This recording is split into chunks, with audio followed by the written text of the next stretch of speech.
প্রথমত আমরা দুজনেই চেষ্টা করি আমাদের দুজনের মধ্যে হাজব্যান্ড ওয়াইফ সম্পর্কের থেকে সবচেয়ে বড় যেটা সেটা হলো আমাদের মধ্যে বন্ধুত্বপূর্ণ সম্পর্কটা সবচেয়ে বেশি। আর আমরা যে কোনো জিনিস করার সময় দুজন আলোচনা করে করার চেষ্টা করি।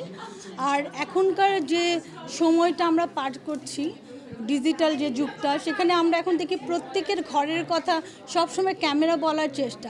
জাস্ট আমার ফ্যামিলির কথা মানুষ জানবে এবং মানুষ আমাকে বলবে আমি কি করব, এটা তো হতে পারে না। আমার পরিবার, আমার হাজব্যান্ড, আমি এবং আমার বাচ্চাদের নিয়ে, এবং আমাদের কোনো সমস্যা হলে আমরাই সমাধান করব, সেটা তো আর 10 জন আমার সমাধান করে দিতে পারবে না। তো আমি মনে করি এটাই আমার সবচেয়ে বড় শক্তি, যে আমরা আমাদের ফ্যামিলিটা আমরা নিজেরা আমাদের ডিসিশন নেই, আমরা নিজেরা আমাদের ভালো মন্দ বোঝার চেষ্টা করি এবং সেভাবেই চলার চেষ্টা করি। আসলে কী হচ্ছে, মিডিয়া পার্সোনালিটিদের উপর দর্শক বলেন অথবা সবার একটা অ্যাট্রাকশন বেশি থাকে, যে কারণে কি হয়, গসিপিং হলে এটা খুব ইজিলি ক্যাচি জিনিস হয়।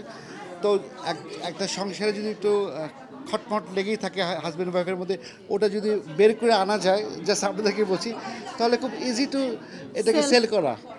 এখন ইউটিউবের টাইম, এখন ডিজিটাল টাইম, তো ওইটা বেশি হচ্ছে। আমি বলবো যতখানি না তার থেকে বেশি হচ্ছে, অথবা অনেক বেশি হচ্ছে, সেটা আমরা জানতেও পারছি না।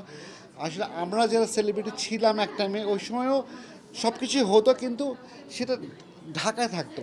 এখন বেশি ওপেন আপ হয়ে যাচ্ছে। তখন সাংবাদিক ভাইদের অনেক সাপোর্ট থাকতো আর্টিস্টদের উপর থাকতো, আর তখনও ছিল সবারই। আর মিডিয়া লাইনে কেন, সব পরিবারে কিন্তু হাজব্যান্ড ওয়াইফের মধ্যে ঝগড়া হবে, ঝাঁটি হবে, সব কিছুই হবে। কিন্তু বাট ওই জিনিসটা যদি বাসার জিনিস যদি আমি বাইরে নিয়ে আসি, তাহলে আমার তো পার্সোনাল লাইফ বলে কিছু থাকবে না। এখন অনেকের ক্ষেত্রে দেখছি যে সব কিছু বাইরে নিয়ে আসে, মিডিয়াতে নিয়ে আসে। তো মিডিয়াতে আসা তো প্রয়োজন পড়ে না। এখন আমার সমস্যা আপনাদের সাথে হতেই পারে, ঝগড়া হতে হবে, সব কথাকে আমি এসে পাবলিকলি বলবো না, অডিয়েন্সের সাথে শেয়ার করার মতো না, ওরকম না। এখন সব কথা যদি আমি সবার সাথে শেয়ার করি, তো আমার পার্সোনাল লাইফে সবসময় প্রবলেম লেগেই থাকবে। এটা হচ্ছে মেন জিনিস। তো কিছু কিছু সিক্রেট যেগুলো থাকে হাজব্যান্ড ওয়াইফের, ফ্যামিলি, বাচ্চা, সংসার, সব কিছু এটা পার্সোনালি এটা হ্যান্ডেল করা উচিত আমি মনে করি। সব কিছু মিডিয়ার সামনে তুলে ধরাটা এটা সঠিক কারো বেলায় শোভনীয় না, দেখতেও ভালো লাগে না।